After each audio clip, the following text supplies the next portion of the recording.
Mardi 11 septembre 2001 au matin, 19 hommes embarquent à bord de vols domestiques à Boston, Washington et Newark.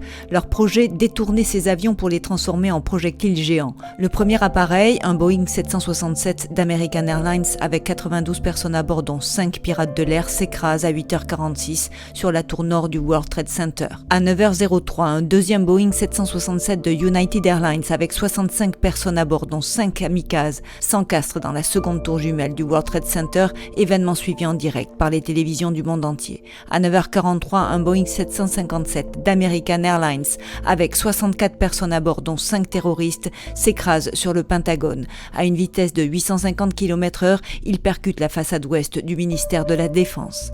À 10h06, un quatrième appareil, un Boeing 757 d'UA avec 44 personnes à bord dont 4 membres d'un commando s'écrase dans un champ près de Shanksville en Pennsylvanie.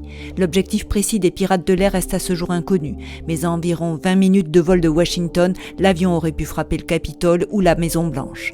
On sait toutefois que certains passagers, informés par téléphone du drame de New York, se sont battus avec les terroristes. Les 2 tours du World Trade Center se sont effondrées dans un déluge de gravats et de poussière.